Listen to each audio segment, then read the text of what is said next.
Welcome back. Where we left off in our previous lecture was the initial discussions of modeling and viewing and the type of transformations, the matrix math we have to do to get the geometry in a scene in a position and viewed the way we would like to be able to view it. We've been starting a little slow with this and kind of ramping up as we go, and we've been starting in this kind of two-dimensional view of things. So specifically where we left off is looking at two-dimensional scaling transformations. You have your XY point in this two-dimensional space, and as I mentioned, the main reason we start in this two-dimensional space is just a lot easier to draw. It's a lot easier to put on a slide and show what's happening. We will see the direct analogy to the three-dimensional view of what we're doing here. It's a little harder to see it in 3 dimensions and show that in the static slide. But we were looking at this scaling transformation.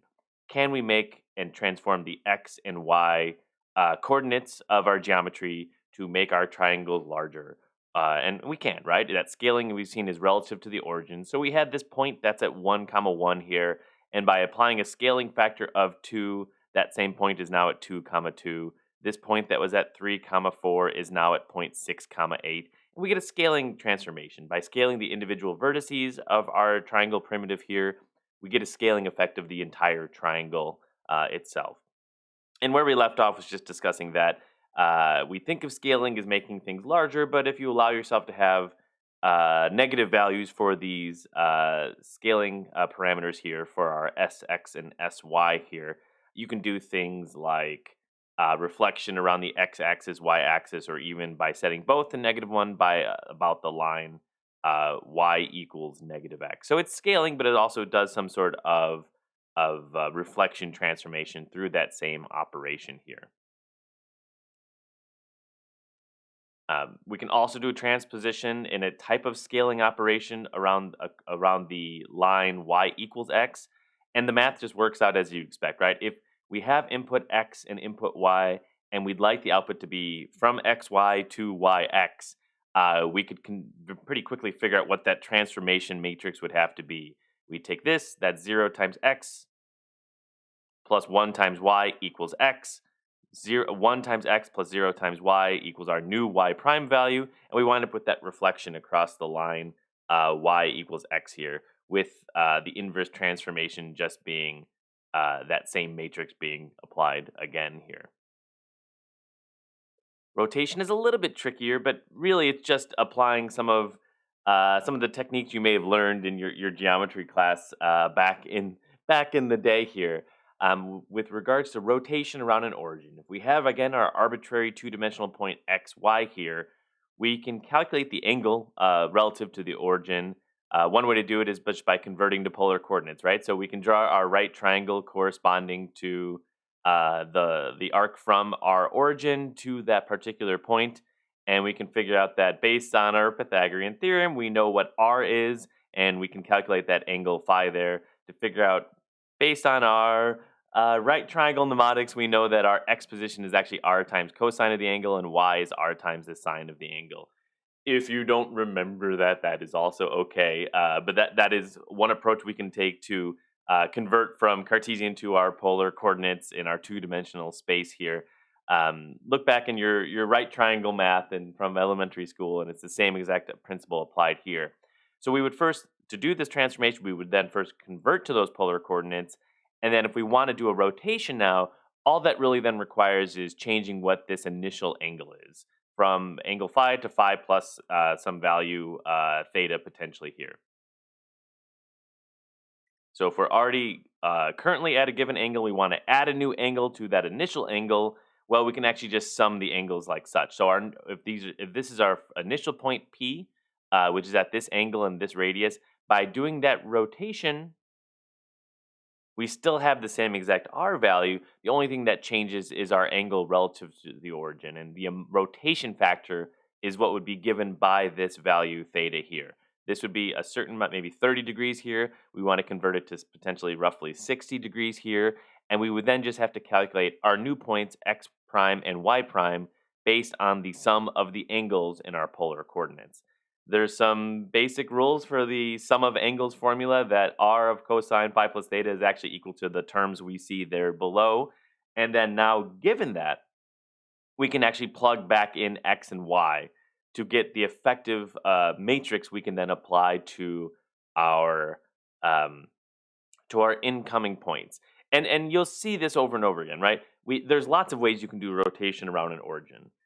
Just directly plugging this in also in fact works, right? Doing that conversion and plugging back in would work, but that doesn't give us this nice sort of easy to compute linear transformation here, right? If we can get all of our transformations into this matrix form, then to do this and the scaling and the translation and all the other transformations we're interested in requires just calculating a single matrix. We'll get to that point, but at least in this case for the rotation, we can do so by applying the sum of angles formula and substituting what we know the equation for x and y is back in. We can actually plug that in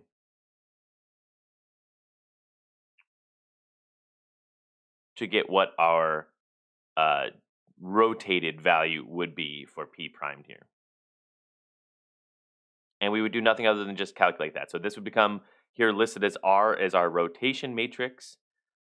We would just take every individual point in our initial triangle here, and calculating, you do have to figure out what those values are. If you remember what it is, that's fine. If you have a calculator, we'll let the computer do it for us by and large. Um, we would just take those values, plug them in, and again, as before, as we were doing for scaling, we would just be multiplying this matrix by all of our incoming points for our triangle to get a rotated version of those points. And the same principle holds, right? That if each of our three vertices is rotated by that same consistent amount, what results is the entire triangle itself being rotated.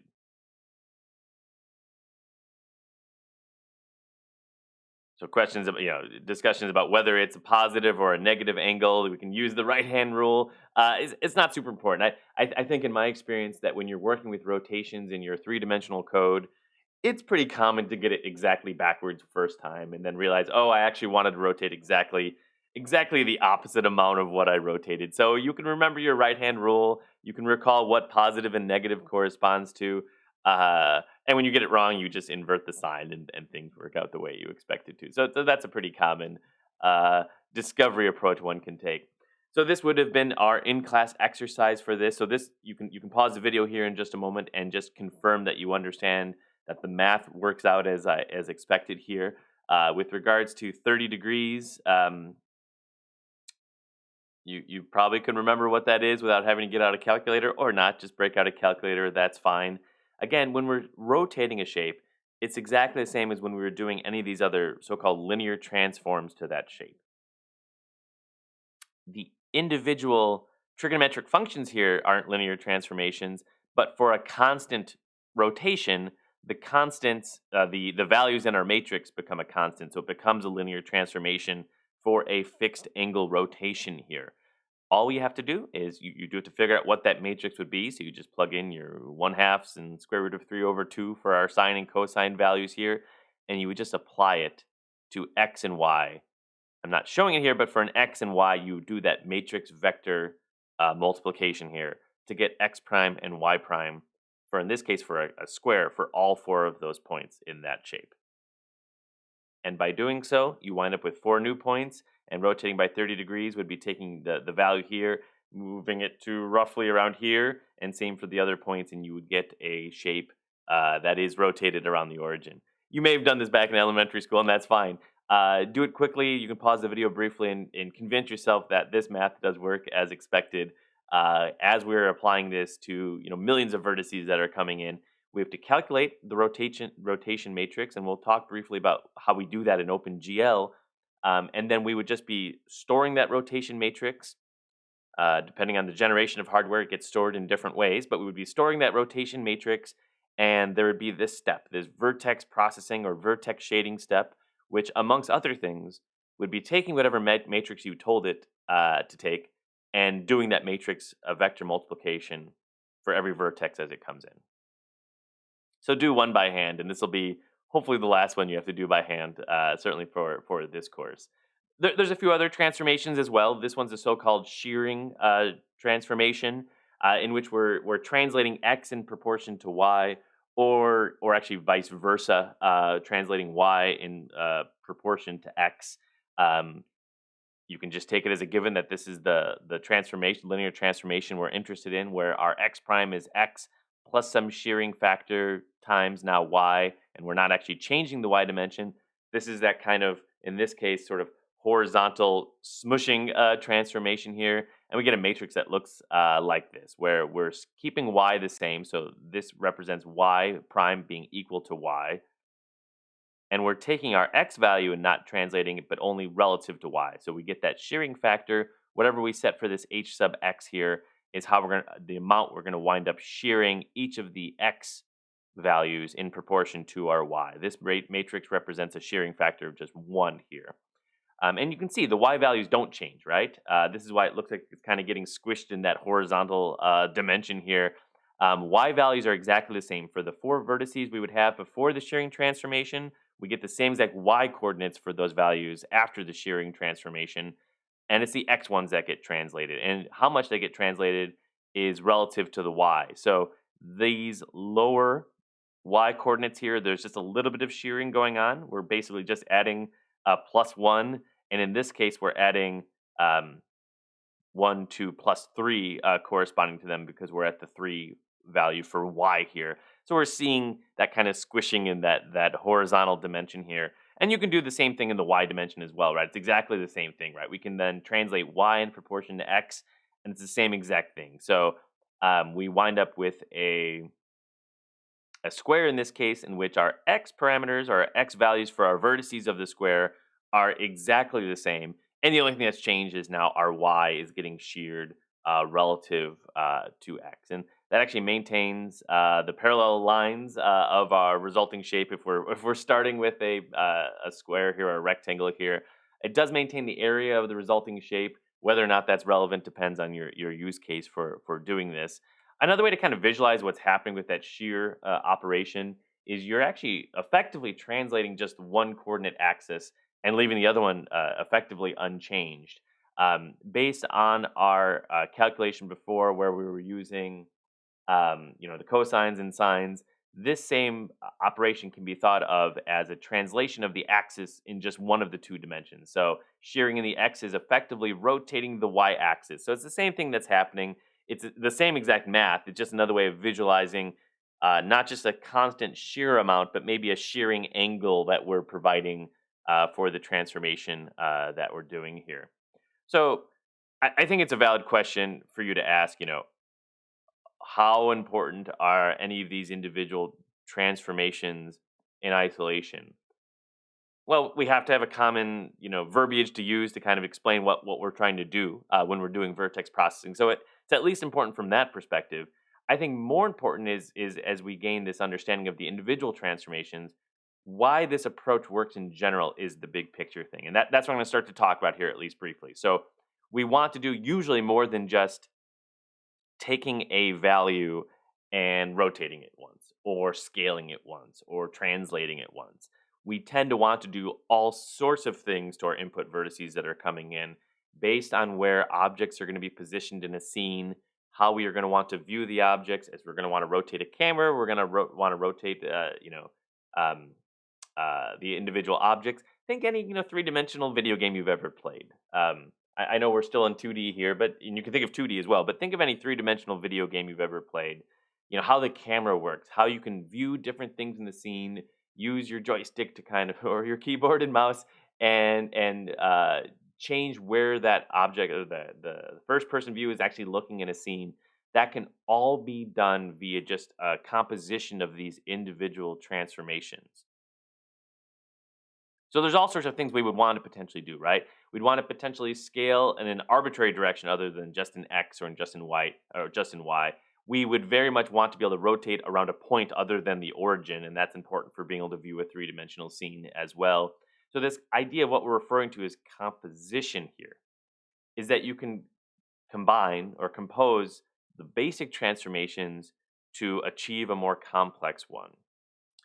Because effectively, another way to think about what the math means from our perspective here is that you can multiply the matrices together for the individual transformations. And because they're all linear, you can multiply them all together and just do the matrix vector multiplication once. Calculate all the transformations you want to apply, and the order of them will matter because the order of matrix multiplication does matter. Um, Figure out what transformations you want to do, calculate the sub matrices. That's one way to think about for each of those individual transformations of the type we've just been talking about. Multiply all those together, and then finally just do those at the very end. So, for example, this is very arbitrary. If we wanted to scale by 1/2 at a 30-degree angle, we can actually do that. And there's a matrix for everything, effectively. If you can think of a linear transformation, we can come up with the parameters of the matrix for it. But in this case, if we, for whatever reason, wanted to scale by 1/2 at a 30-degree angle, we could first rotate by 30 degrees. So we would calculate that rotation matrix. We would then figure out the 1/2 scaling matrix for scaling an x by 1/2, and then we would just rotate it back. So our final result would be the three matrix multiplications.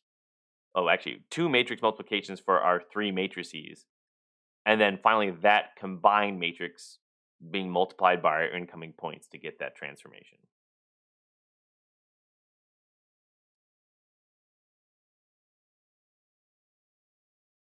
Specifically, here's just an example of what that would mean. I don't think we have to walk through the exact math and what the values would correspond to, but you can visualize it happening. So we have an object. We would first start by rotating around the origin, then doing a scale in that x dimension, and then finally rotating the value back to get a value that's scaled at an arbitrary angle here.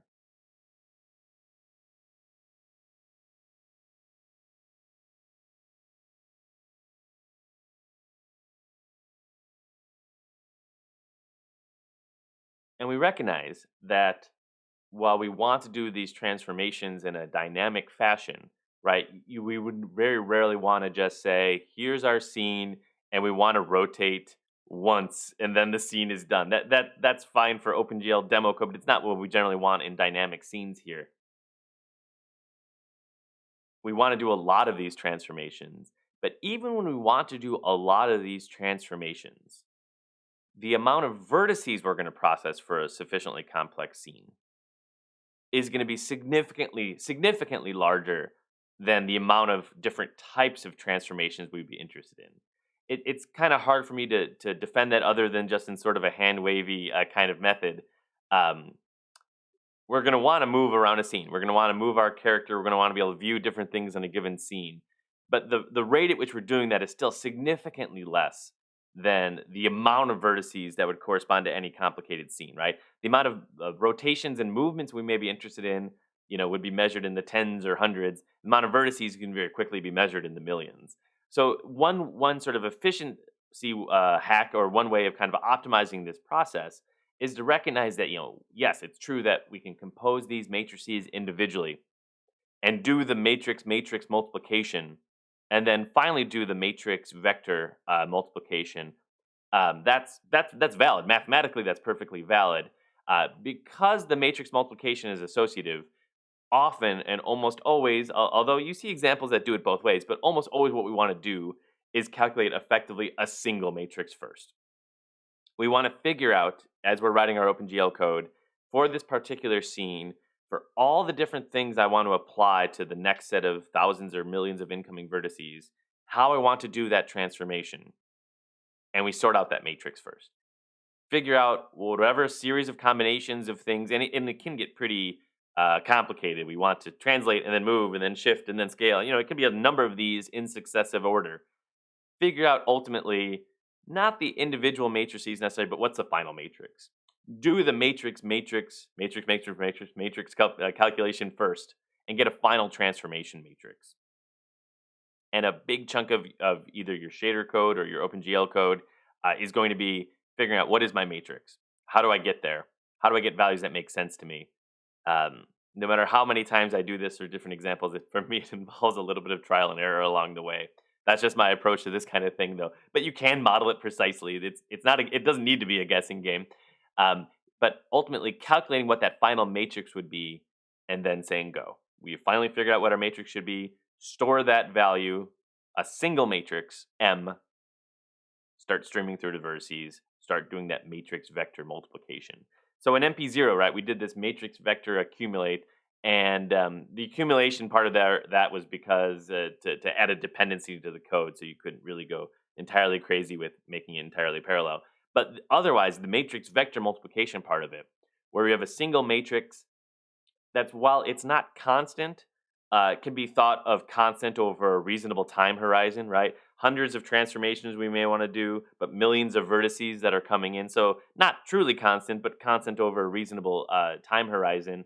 And doing that matrix vector multiplication over and over and over again is effectively the major crux of vertex shading. It's why vertex shading programs exist. There's lots of other things we can do in transforming our vertices, but that fundamental task is the primary purpose of having vertex shading hardware, either fixed function hardware or programmable hardware, is to potentially calculate this, but even then, given this matrix, calculating this over and over again. So finally, though, we were talking about how this rotation is rotation around an origin, right? By default, we do that rotation matrix and it rotates around the origin, which is oftentimes not what we want, right? When we want to rotate an object, we don't want to rotate it around whatever the origin happens to be relative in that scene. We oftentimes want to actually spin the object, right? We want to actually rotate the object around its own axis, around its own origin, or in general around an arbitrary point. And we can do that via a slightly modified version of that composition of transformations, right? We would first need to do a translation to the origin. So first, move that object by moving its vertices to the origin, then apply the rotation, around the origin, and then finally move it back. But here, because of how we've been doing our translations, which is just vector addition, the math doesn't work as nicely as it did on the previous slide, where we calculated a single matrix however we did it, and then that's all of our transformations kind of wrapped into one because they all can be linearly composed on top of each other. With translation, at least the way I initially introduced it for this topic, we can't do that. We have to have this vector addition and then this vector subtraction, and that still allows us to compose it, but not in this nice, neat way where we have just a single matrix calculated at the end of the day. Um, so that does work. So mathematically, that is correct, but it doesn't exactly work as nicely as these other transformations that just involve the matrix composition first, and then all the calculations. So the math works, and that's all this slide is showing. So with three vertices, we can rotate around its arbitrary point 2, comma 2 by moving it over, rotating, and then moving it back. Feel free to confirm on your own if you're interested that those numbers actually work out. But logically, it makes sense, and in practice, yes, the math does what we expect the math to be able to do here. And we have a nice. We rotate the 3 points, and we get our resulting triangle back out. So this is presented as a problem. This is a very old problem, but it's actually not a problem. It's more of an answer to a question. Those of you who've come into this class with not having seen OpenGL or programming in this graphics domain before have been asking since day one, and I've been saying, just wait, just wait. Eventually, it'll make some sense. Well, I hope it'll make some sense after this, and if it doesn't, at least we can have this discussion with this as kind of the backdrop for it. This idea of the problem being that we very often will want to do combinations of translations, of shifting things around, combined with all the other operations that themselves are very nicely composed as just matrix operations. It would be nice if we could get rid of this.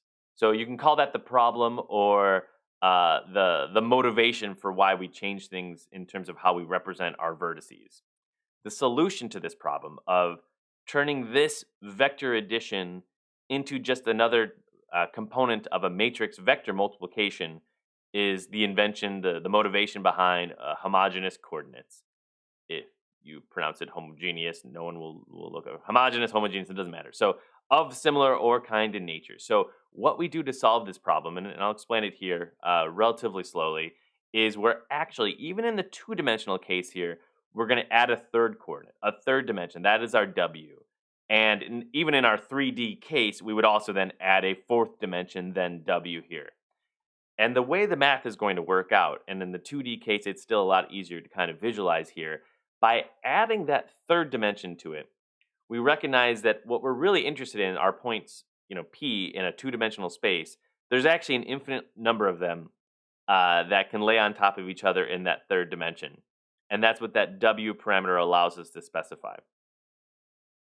So that this is the more formal way of saying it. That two homogeneous points, P1 and P2, are the same point in the 2D space if one is a constant multiplication of the other. If one is just a shifted in the third dimension version of the other two, of the other one, excuse me. So even in our now 2D cases, to actually visualize what is happening, we actually do have to add that third dimension to visualize what is happening here. So with those homogeneous coordinates, what we think of as our two-dimensional plane is actually a subspace in that three-dimensional place here. So a little hard to see, but that's what this is trying to visualize here, that we think of a point as being x, y, and it is, but there's actually infinitely many equivalent points x, y when we add that third dimensional w. So now we have this value w here. It is actually equivalent now to any other point in our 2D Cartesian plane here with that w parameter kind of factored back out. So for a given input of x, y, w, it is equivalent to x over w, y over w1. Because that's just moving in that, you can't see my hands when I say that, moving in that third dimension up or down gives us the equivalent point back out.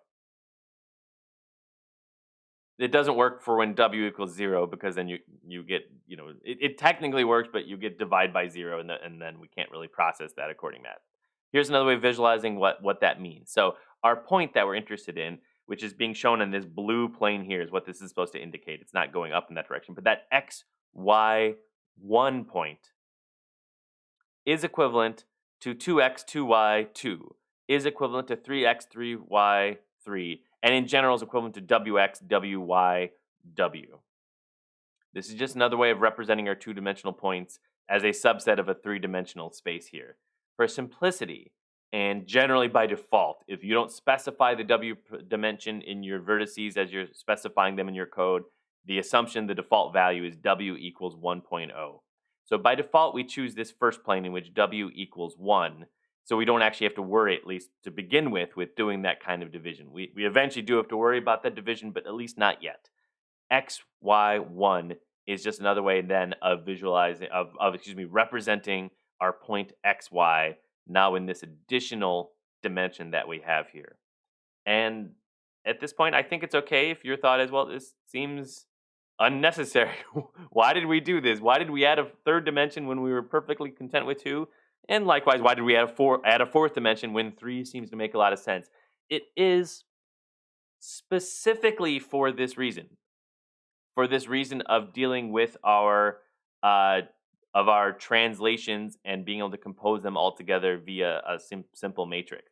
That is the primary justification for why we're doing this. So it's not a happy accident. It's not a coincidence that this is the case.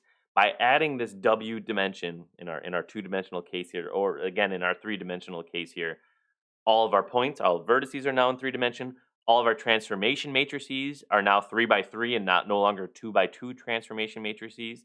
And what I'll just be able to very quickly show is that allows us to do a translation via a representation as a matrix versus as a vector addition or subtraction to our incoming vertices as they are flowing down the pipeline. So we'll rework the math here. We've given ourselves technically more math than before, right? We're now doing 3x3 things versus 2x2 things. But the benefits are that now, for that same reason as before, if we can get all of our transformations down into a single matrix, the amount of overall math is still significantly less than if we're having to compose our values via multiple separate independent operations. So in that third dimension now, for the otherwise two-dimensional case, what does that translation look like, right? Well, it's the same as before in the sense that our goal is for an incoming point x, y, now 1 in the w dimension, we want to figure out x prime, y prime 1, where x prime is x plus some delta x and y prime is y plus some delta y. We can solve this. I can tell you it, which is fine, or we could actually solve it, right? I'm telling you it can be done. Consequently, that means there's a solution such that there is a matrix T that takes in input x, y, 1 and calculates x plus delta x, y plus delta y, 1. So it's a series of linear equations, and now you're really getting back to, the basics of some linear algebra here. We don't have to do this ourselves in general, right? We're doing this now just to kind of show this is why it's worth all the trouble, but we can calculate it, right? What we want to calculate is, again, x plus a change in the x dimension, translation, y plus a change in the y dimension, and we can do the matrix vector math of what those t values would have to be for this to be solvable.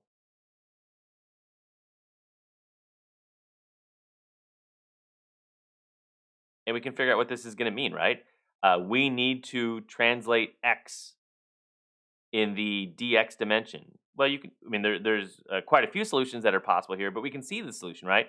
We would want t sub 1, 1 to be 1, t sub 1, 2 to be 0, and t sub 1, 3 to be dx here, right? And that would give us this result.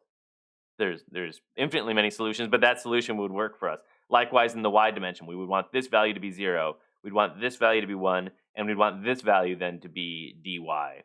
And then finally, in this dimension, we'd want this to be 0, this to be 0, and this to be 1 to get us back that value of 1 in the y dimension, or the w dimension there. And yes, the math then works, right? So if we want to do our homogeneous coordinates to do translation, for this example, we want to do translation of 4, comma 3 for our 3 vertices that we have here. That's the equivalent solution to our system of equations we had on the previous slide there. And you can check, the math actually works out as expected. So you take point at 1, 1, for example, you multiply by this, you get 5, 4, 1. Same with 0.31 and same with 0.34. We've translated now in our x and y dimension, and by adding this third dimension, which we're not really changing itself, at least for now, that allows us to encode that translation information effectively in that third dimension there, without actually affecting what the output primitive would be in that third dimension.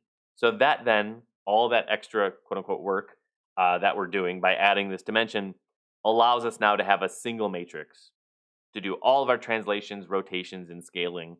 I leave it as an in-class exercise, and it'd be great if you could do that. So in a moment here, I would pause again if you can and try to work that out very briefly with pencil and paper. So for the scaling transformation, how would that work? Uh, what would the matrix look like when we're doing a scaling? It's not bad because we already know what the 2 by 2 matrix case would be. So the question would then be, what would it be as we add this third dimension? Your goal is to scale in the x and y dimension while not simultaneously scaling in the in the w dimension. So you should be able to work that one out pretty quickly. And similarly for rotation, in which we had that cosine and sine based 2 by 2 matrix, what would the 3 by 3 version look like? We're not wanting to rotate in the w dimension. We're not wanting to touch the aspect of that dimension, but we want to rotate in x and y with a 3 by 3 matrix. Um, I call it deriving how it would work, but it's really just figuring out how do I get the equivalent transformation we already had in the 2 by 2 case without messing up that third dimension that we have here. Because if we can do that, and we can, and the next slide shows an example of it actually working, then yes, again, we can do all the transformations we want to do, all packed into a single matrix. And that's what this example is showing here. So hopefully you paused and you did the exercise yourself very briefly here. But now if we want to do that rotation around an arbitrary point, we just did it before without having the homogeneous coordinates. Trying to show you what it looks like now that we have that homogeneous coordinates, right? Where we can encode the translation as a matrix. We can then, and this is the answer to the previous slide's exercise, we can then apply the rotation in homogeneous coordinates, and then we can do the translation back in homogeneous coordinates.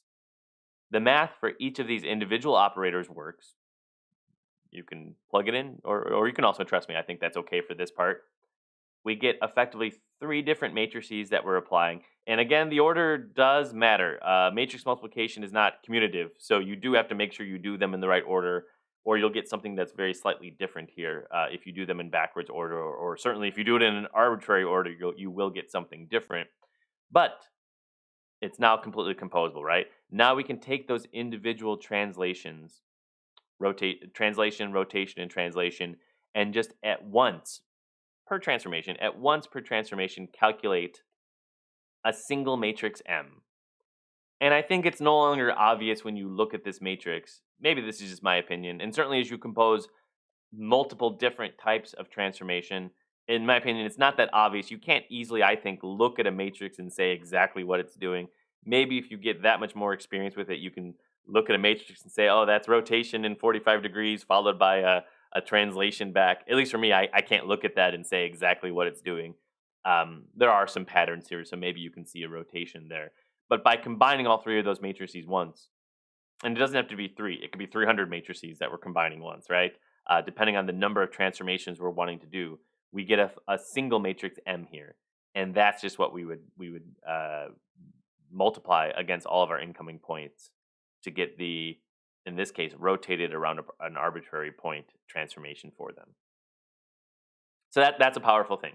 That's why we have W. There's another reason we'll see W coming up next week, but that's one reason why we have W, right? That's to allow us, and we'll talk about the three-dimensional case here, but it's the same, right? But it allows us to do all of these different transformations in just a single matrix representation. And effectively, we have hardware that is very good at doing this if need be, but is extremely good at doing this calculation once that matrix is provided for you. So let's talk about a little bit about what that means in practice in terms of doing transformations in OpenGL. So certainly, old school OpenGL used to kind of define a model view matrix. We'll talk about that as part of its state. But even in modern OpenGL, the assumption is that in your vertex shader, you are providing a matrix as part of the state as the input to that shader. There are different ways to do it in modern OpenGL. I call this the hard way. It's valid. We have to do that way in general. But there are functions in OpenGL, and we haven't talked about shader language that much yet. You're going to get a little bit of experience in lab before we really talk about it. But there's functions that basically specify for a location in my shader, a variable in my shader, and it's called a uniform to be applied to all my vertices. Store a pointer, store the values. In this case, it'd be 16 values, 4 floating point vectors based on that pointer at the location specified in my GLSL shader code for my vertex shader. I call that the hard way. It's not necessarily hard. It's actually a necessary way of doing it. But then as we've already started to use a little bit this GLM library, the library then allows you to kind of reason about the matrices you're doing and compose them yourself via calls that do exactly what you would think they would do. That given an angle we want to rotate and an axis we want to rotate around, calculate the matrix for us. Then take that matrix as need be and translate it a certain amount, and then scale it by a certain amount. So it's not an either or thing. We can certainly just hard code a matrix and just store it directly in our hardware. That's valid. But then if we use this very commonly used third-party library, we can let it do most of the math for us. We don't have to rederive the math in our OpenGL code itself. By using the GL math library or GL matrix library, it can do those rotations for us. I'll quickly show you a couple examples of what that means in practice here. So there's a bunch of examples. This is our old school OpenGL way of doing it. You know it's old school because it's a teapot model. And the reason it's the wireframe model is because it's actually a little hard to see what's happening with these if you have a flat shaded model, because it'll just look like it'll look like a teapot, but you won't really be able to see all the aspects of what's happening. It looks a little stretched already. That's just the dimensions of this. So if the code that I am running for this one is using the old school OpenGL functions for doing what you can still do today using your GLM code. I had the code, it works just fine. I didn't feel the need to rewrite it for this exercise. But what this code is doing, the actual draw call is kind of buried away with draw a wire teapot here. So that's the entirety of your draw call. A similar type function like that would work, except it'd be creating vertex buffer objects and doing GL draw calls, but it's effectively the same thing here. And here we're explicitly saying in our fixed function pipeline, we want to update the model view matrix. So we want to update the matrix that is being applied to every incoming vertex.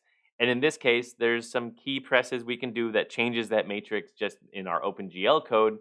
But we're specifically just saying we want to translate it a certain amount.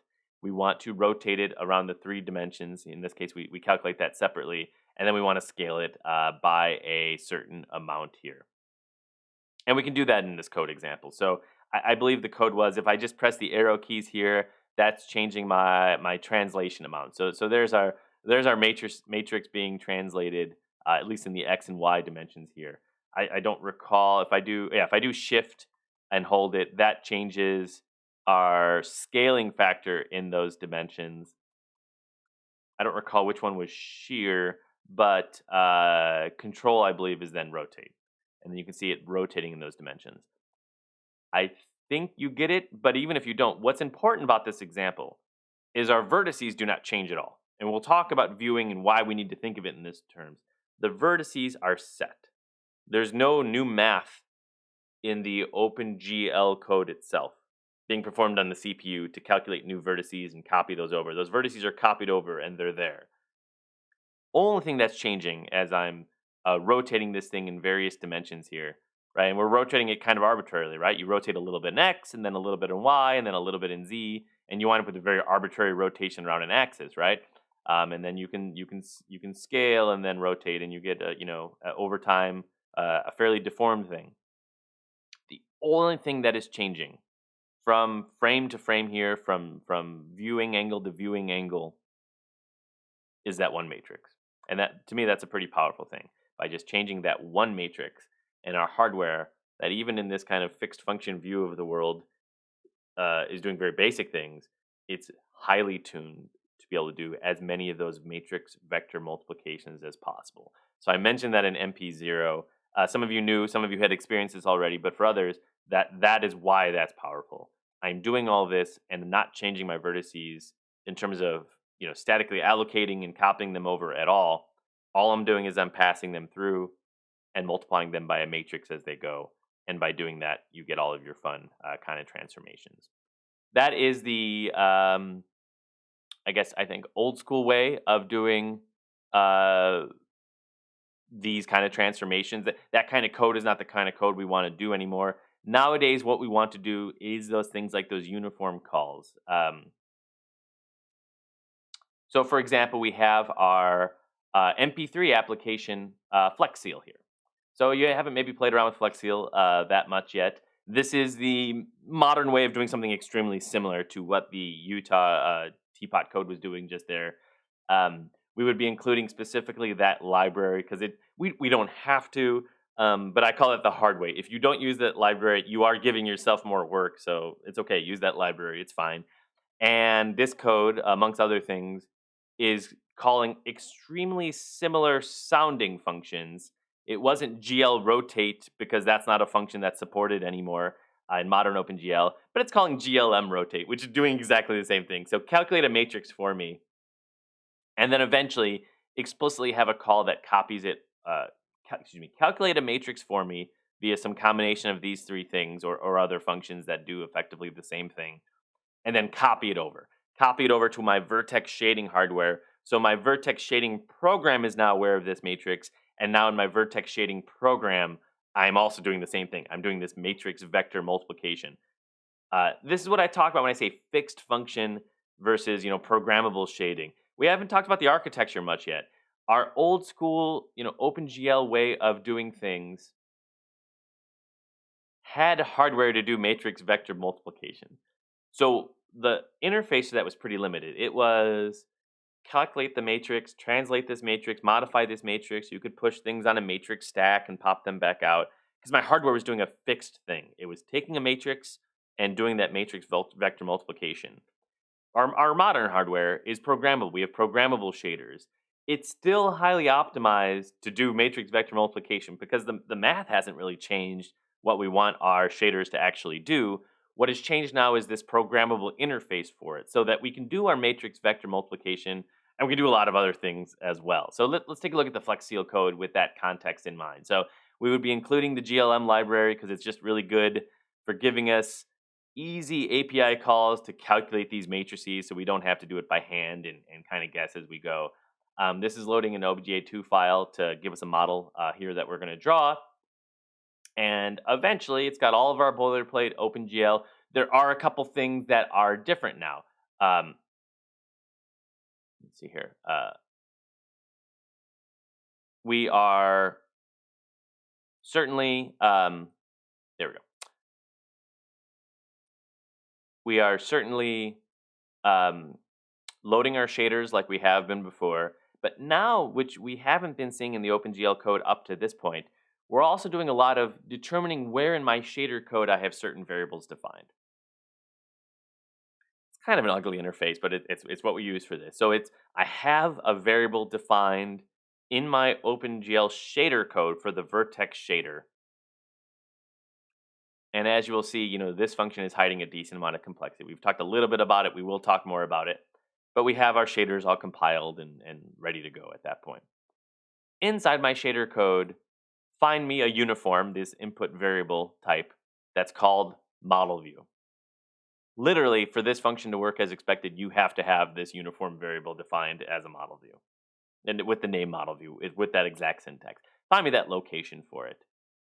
And this shader is doing a little bit more than just the matrix vector map, so we have a few more uniforms in here.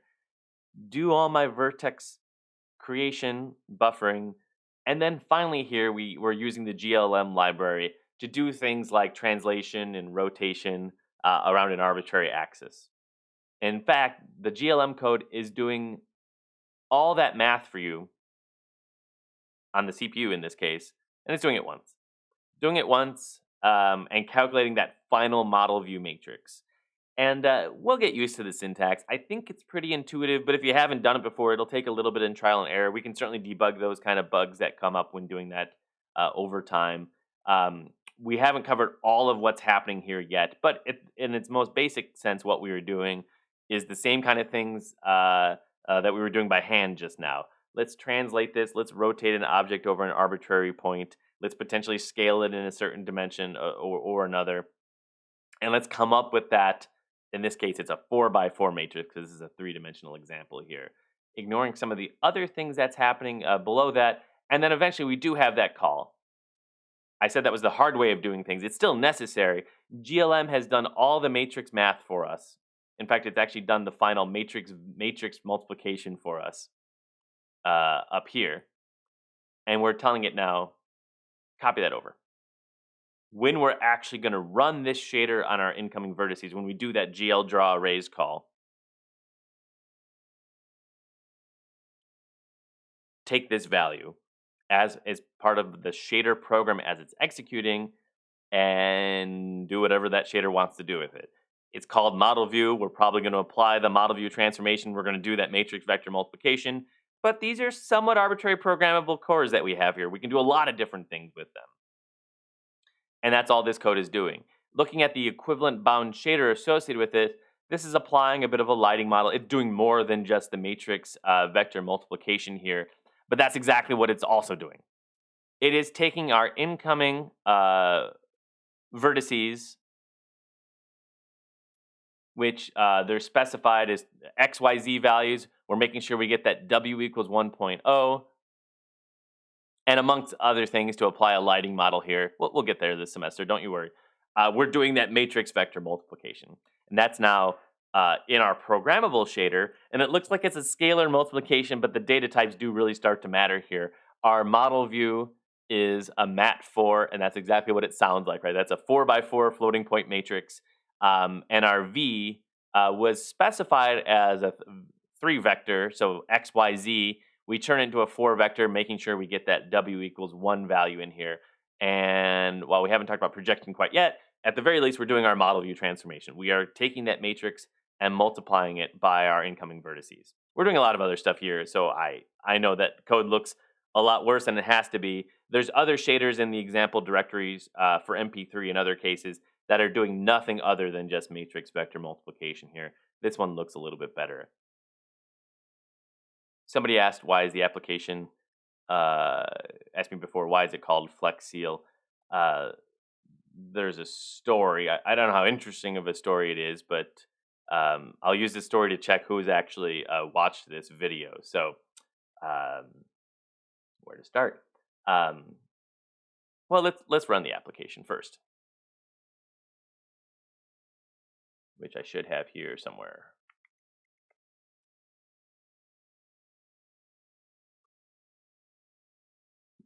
Calculates these matrices. Some of it does on the CPU. Some of it we're seeing it doing on the GPU. Certainly sending those matrices over, and for every incoming vertex, and there's quite a few of them in this case, it's all just rasterized triangles. It's rasterizing those triangles, but as all the objects are moving in a certain way, we get an object that we can then move and rotate in a three-dimensional space, and that is our flex seal that's happening here. To get it to look quote unquote good, it's debatable whether it looks good. That involved adding a lighting model to it. We will get to talk about this. It's a very basic lighting model, but it wasn't going to look good without it. And over time, this is trying to change a little bit of the lighting model, so the color of it should change over time. Your version of this in MP3 won't look quite this good. You should be able to do all the math in that shader code. It does look awful, no doubt, in terms of the amount of math that's happening here in your shader code. But actually, you should be able to do it. There's one function that we just don't have working yet. You can get it working, but we didn't test it ourselves, so getting a exponent. But even without that specular component, all that extra math is really just to make a little bit of extra shiny parts. So if you don't have that, it'll still look pretty good. But the reason it won't look that good overall is because we're still not doing depth processing. So the order of the vertices really matters quite a bit now. So your version of this, if you get it to work at all, your version of this is going to look pretty like flat still, despite having a three-dimensional transformation and lighting model applied on top of it. It may just look like a big blob, but you should still be able to see the basic um, contours and outlines of the three-dimensional seal shape that we have here. So very brief in the interest of our respecting your time, uh, story time here. So my daughter Tessa is 10, and she has a collection of stuffed seals. Why I don't recall. Maybe it's one of those things where you get one, and then someone notices you have one, and then they get you another one, and then all of a sudden it becomes a thing. And so she loves her stuffed seals. She has maybe like 10. She doesn't have 100 or something like that. She loves her stuffed seals. And as I was working on this assignment many months ago, putting it together, this MP3 lab, what was to become this MP3 lab, I was making the kind of applications you typically make when you're working on this: cubes and spheres, and still a lot of just basic triangles, and testing that things are working as expected. And it was getting pretty close to bedtime. This was at some point in the fall semester. It was getting pretty close to her bedtime, and she walks over to my laptop and she sees I have a sphere or a cube or just a triangle up and running. I don't even know. And she says, "Well, uh, can you make a seal? I mean, it'd be really great if you could make a seal for this." And I said, "Well, I think that'd actually be a lot of work for me, and I have other things I have to work on. I can't, make a seal demo for you." And of course, she was kind of disappointed. So she goes to bed, and I think, well, it's time to win that Father of the Year award. And I put some hours in that evening into the morning of getting this code up and running. It's not beautiful code. You're always allowed to criticize and improve upon my code. Um, Finding a 3D model, I could only find a 3D CAD model. Converting that model into a format that we could read with a relatively usable OBJ2 library that I had access to and had to kind of refactor a little bit. Working out the shading equation in such a way that should work on the infrastructure we're doing in this class. Making it look kind of nice and coming up with a demo that would kind of work. So finally, I put some hours in, get the seal that you see in front of you working. Bleary-eyed as I'm still on my computer, Tessa comes downstairs for breakfast, and I say, Tessa, you have to come see this. We got it. We got it working." Open up Flex Seal, which is the name of one of her stuffed seals. Um, Show her to her, and her response was, "Oh, that's nice," and then walked away. So I'm still not winning Father of the Year, at least not yet. Not for that. Maybe for other reasons.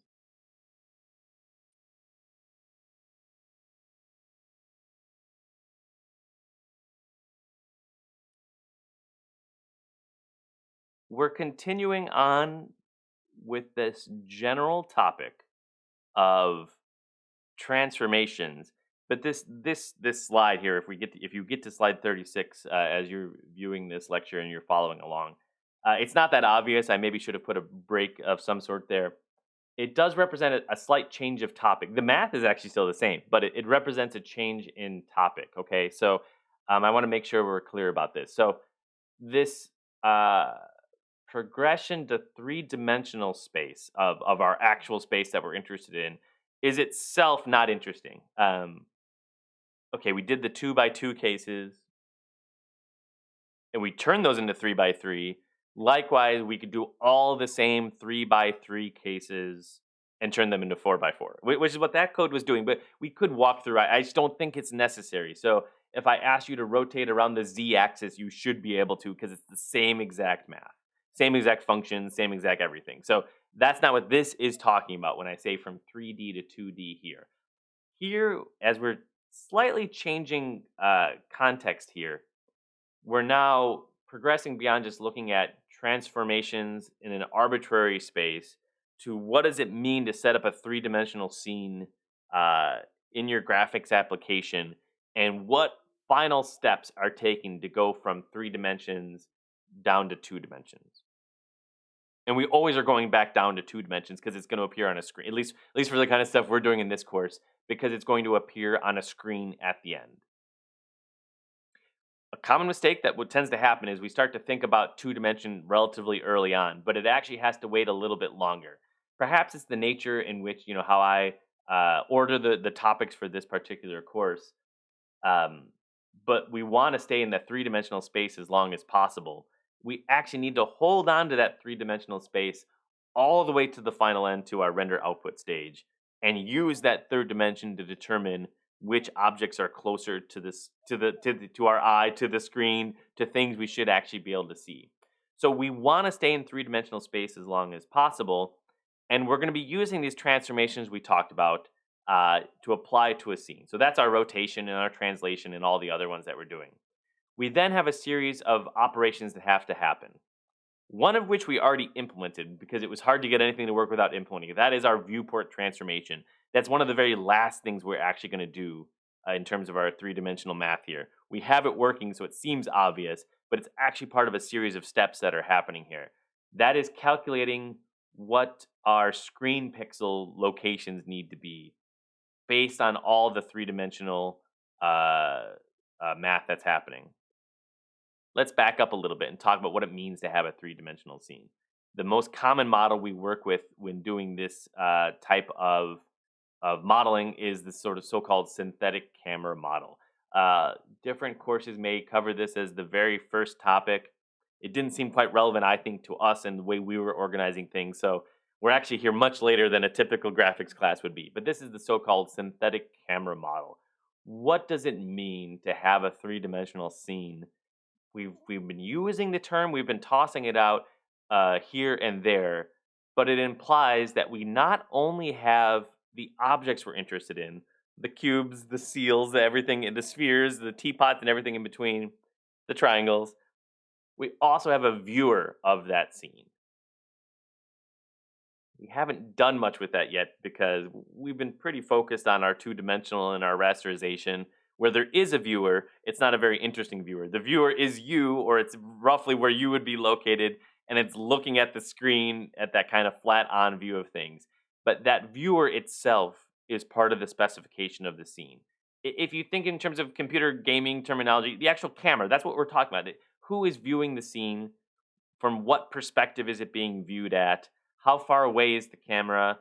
What kind of lens is it using? That is part of this synthetic camera model, and it actually matters. Ultimately, we have the 3 dimensional geometry that we're interested in, and the synthetic camera model allows us a common way to reason about, well, what does it mean for us to see this object at this particular angle? What should correspond to that particular screen? So we define not just the objects and the camera. Light sources are relevant, but we won't talk about those much yet. The objects and the camera, as part of that specification, we're also determining, well, what type of camera it is in, is it? what should the actual image plane be. This is attempting to kind of illustrate rays of light being, uh, I don't want to use the wrong term here, corresponds to the particular viewable aspects of the scene. Let's not talk about casting rays of light, but actual objects in our scene and what that would correspond to in our final two-dimensional view of what's happening here. The camera is fundamental to that. We have been working with the camera, we just haven't dealt with it because we've assumed a very default camera of effectively infinitely far away, looking at our scene with a orthographic view of the scene and not having to do any processing based on that assumption. So we will start with thinking about our three-dimensional scenes here. The transformations are exactly the same. So there's just an extra dimension to them. So we went from 2 to 3 dimensions, X, Y, W, to make that math a little bit cleaner and more efficient. We do the same exact thing, right? We go from XYZ to XYZW. It's very hard to visualize what that actually means. At least I can't do that well on a PowerPoint slide. We have our XYZ, and then there's an infinite number of those XYZs corresponding to different fourth dimensional points there. We do XYZ1 by default.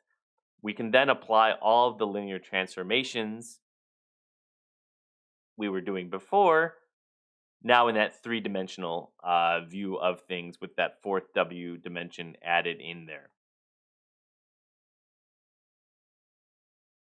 That's scaling, that's translation, and that's rotation around the three different axes that we potentially have there. That math doesn't change. And so you may be asking, well, you keep telling us this is the math that's getting applied. And I already showed you briefly, a couple of the functions that we use to calculate that math, but it's actually still missing that piece of the puzzle. This is what I'm trying to get across to you right now. That, yes, the math is the math, and it does not change. We've added that dimension now to be more precise and accurate, that fourth now, but the math still doesn't change. We're still doing translations and rotations and scaling and things like that. What has changed is why we are doing that. And thinking about what does it mean to actually have a three-dimensional scene displayed on a two-dimensional screen and what the role of the camera is. So the math does not change at all. I hope I'm not conflating the issue too much here. The math doesn't actually change at all. We're still calculating a matrix at the end of the day. We're still doing matrix vector multiplication. How we determine what that matrix is involves still modeling of where things are relative to each other, but also how we're viewing that model. Those are related. There's a reason we call it a model view matrix and a single matrix we're calculating at the end of the day. But how we get to those matrices really requires a little bit of additional determination here. So that's what this setup is all for. So our actual process, our pipeline, and in theory, one could apply the viewport as part of that final transformation, but we generally don't because of other steps that have to happen along the way. Our pipeline is actually not just a single matrix vector multiplication, at least logically. Mathematically, it may still work out that way, but it's a series of those transformations. It's going from our input coordinates, those are the vertices you specify in your code. They're loaded from a CAD file, or they're just manually calculated via some math in your OpenGL code. And we have to separately, at least logically, we have to separately determine how we should transform that model. I have a seal. I was going to say a sphere. We have a sphere, we have a cube, we have a seal. I want to rotate it. That's a modeling transformation. I want that seal to be stretched in this dimension, or sheared in this other dimension, or just moved around. That's a modeling transformation. I also potentially want to have my camera move further away from the seal. The math is still the same, but how we go about reasoning about what needs to happen to calculate that matrix is a little bit different. They're extremely complementary approaches, but it's a little bit different. I now want to take that seal, and I actually don't want to move that seal. I want to move the camera away from the seal. The translation is still going to be roughly the same, right? Whether I move the seal away from the camera or the camera away from the seal, it's the same matrix, right? Because the same result should happen at the end of the day. It should get potentially further away from us. I also may want to change the center of projection of my actual camera. I want to change the focal length of my particular camera. In this case, although it can all be finally wrapped into a single matrix, we think of that as a separate matrix we're also calculating here. I want to add some perspective to that camera. We'll talk about that, so that things that are technically further away from me should appear smaller. That's perspective. That FlexSeal was doing a little bit of perspective in that OpenGL example you have for MP3.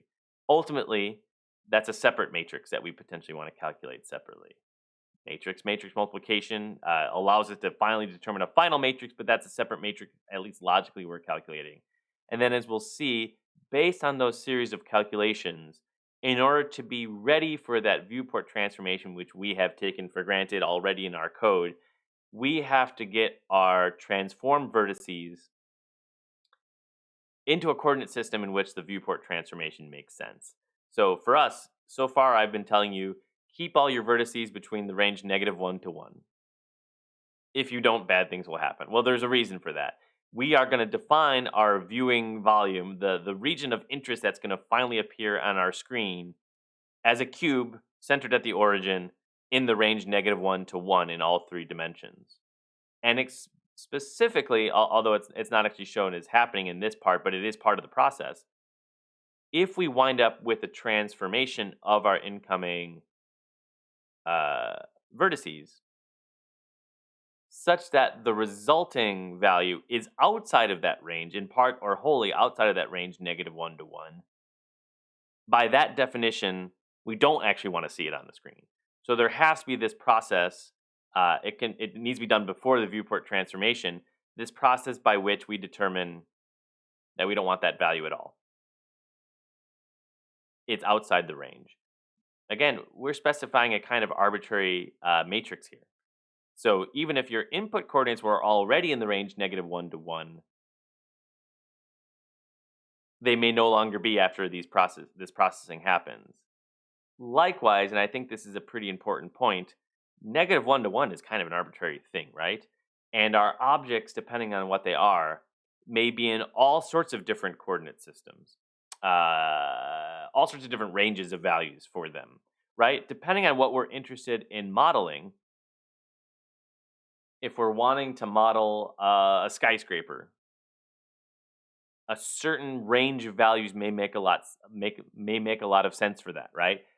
We may want to think of it in terms of feet or meters or whatnot, in terms of the three-dimensional space we have there.